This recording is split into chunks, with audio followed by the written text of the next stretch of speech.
आज ही Doubtnut app download करें। Doubtnut पर होगा अब आपके सभी मैथ्स, केमिस्ट्री, फिजिक्स और बायोलॉजी डाउट्स का सफाया। बस अपने क्वेश्चन की फोटो खींचो, उसे क्रॉप करो और तुरंत वीडियो सोल्यूशन पाओ। Download now. इस क्वेश्चन हमसे क्या रखा है कि हमारे पास दो सर्कुलर कॉइल है, ईच ऑफ 100 टर्न्स है। दोनों सर्कुलर कॉइल के पास 100 टर्न है और हमने उनको हेल्ड कर रखा था सच दैट कि वन लाई कर रहा था हमारा वर्टिकल प्लेन में और अदर लाई कर रहा था हमारा हॉरिजॉन्टल प्लेन में। उनके दोनों सेंटर कोइंसाइड कर रहे थे। तो रेडाई ऑफ वर्टिकल और हॉरिजॉन्टल कॉइल थी हमारे पास 20 सेंटीमीटर और 30 सेंटीमीटर रिस्पेक्टिवली। हमसे आगे क्या रखा था, अगर हमारा direction of current in them are such that था कि जो अर्थ का मैग्नेटिक फील्ड बन रही थी सेंटर पे ऑफ द कॉइल वो एक्जैक्टली न्यूट्रलाइज हो रही थी, तो हमें यहाँ पे कैलकुलेट करना था current in each coil. Horizontal component of earth feed हमें गिवन है 27.8 एम्पियर पर मीटर में और एंगल ऑफ डिप गिवन हमें यहाँ पे 30 डिग्री। ठीक है, तो आप देख सकते हैं हमारे पास दो कॉइल कुछ ऐसी थी। ये हमारे पास कॉइल थी वर्टिकल डायरेक्शन में, है ना, और ये एक कॉइल हमारे पास यहाँ पे हॉरिजॉन्टल डायरेक्शन में। ठीक है, दोनों के सेंटर कोइंसाइड कर रहे हैं। आप देख सकते हैं दोनों के सेंटर कोइंसाइड कर रहे थे। ठीक है, तो आप देख सकते हैं कि क्या हो रहा होता अगर ये कुछ करंट कैरी कर रही होती जो हमारी वर्टिकल होती है ना, वो कुछ करंट कैरी कर रही I1 और हॉरिजॉन्टल वाली होती हमारी वो हम मान लेते हैं वो करंट कैरी कर रही होती कुछ I2।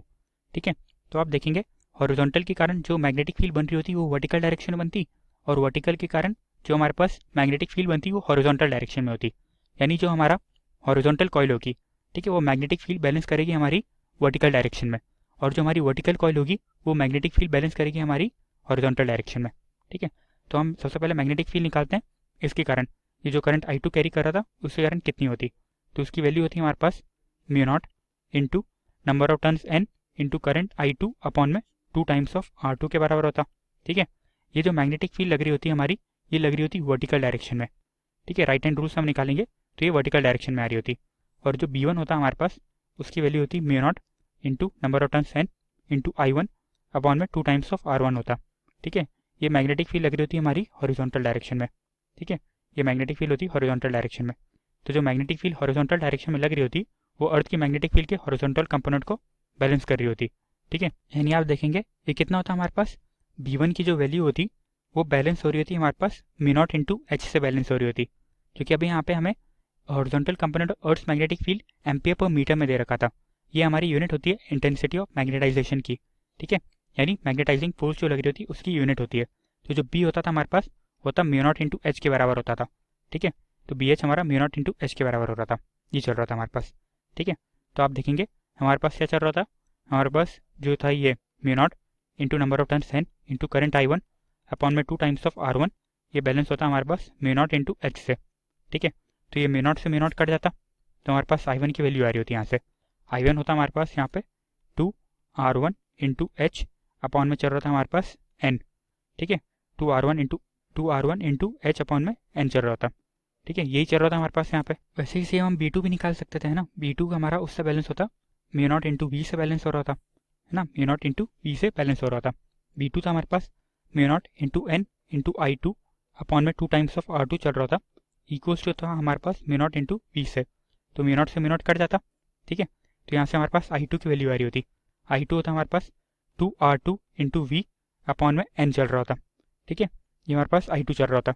तो आप देखेंगे कि हमारे पास यहाँ पे एंगल ऑफ डिप गिवन है 30 डिग्री। ठीक है, एंगल ऑफ डिप गिवन है हमारे पास 30 डिग्री। तो जो 10-30 होता था हमारे पास वो रेशियो होता है हॉरिजॉन्टल, वो रेशियो होता है हमारे पास वर्टिकल टू हॉरिजॉन्टल का। ठीक है, तो वर्टिकल की वैल्यू होती है हमारे पास H इंटू 1030। ठीक है, वर्टिकल की वैल्यू होती है H इंटू 1030। तो हम ये वैल्यू पुट कर देंगे वर्टिकल की, तो I2 भी आ रहा था। ठीक है, तो हम सबसे पहले I1 निकालते हैं। I1 था हमारे पास 2 इंटू R1। ठीक है, R1 आप देख सकते हैं कितना है हमारे पास उनकी रेडियस दे रखी थी जो वर्टिकल और हॉरिजॉन्टल कॉइल थी। ठीक है, वर्टिकल और हॉरिजॉन्टल कॉइल की रेडियस थी हमारे पास 20 सेंटीमीटर और 30 सेंटीमीटर, यानी R1 था हमारे पास 20 सेंटीमीटर। तो ये 2 इंटू R1 यानी चल रहा था हमारे पास 0.2 मीटर। ठीक है, इंटू हमारे पास चल रहा था यहाँ पे H कितना था हमारे पास, H गिवन हमारे पास 27.8, तो इंटू 27.8 चल रहा था। ठीक है, अपॉन में नंबर ऑफ टन्स हमें गिवन है जो कि 100 थे। ठीक है, तो यहाँ से हम सॉल्व करेंगे तो I1 की वैल्यू थी हमारे पास 0.112 एम्पियर आया थी। I2 निकालते हैं तो I2 होता है हमारे पास 2 इंटू R2 था हमारे पास 30 सेंटीमीटर यानी 0.3 मीटर, इंटू V था हमारे पास H 1030 यानी 27.8 इंटू 1030 होता है 1/√3। ठीक है, डिवाइड पे चल रहा था हमारे पास 100, तो यहाँ से I2 की वैल्यू आती तो I2 आ रहा था हमारे पास यहाँ पे 0.0963 एम्पियर। ठीक है, तो हमसे यही पूछा गया था इस क्वेश्चन में, करंट हमारा हॉरिजॉन्टल और वर्टिकल कॉइल में कितना होता, यही हमसे पूछा गया था कि calculate the current in each coil. Current in each coil हमारे पास ये आ रहा था। ठीक है, ये I1 करंट आ रहा था हमारे पास, I1 आ रहा था हमारा वर्टिकल में और I2 आ रहा था करंट हमारा हॉरिजॉन्टल कॉइल में। ठीक है, तो ये यहाँ पे हमारे इस क्वेश्चन का आंसर था। ठीक है, थैंक यू।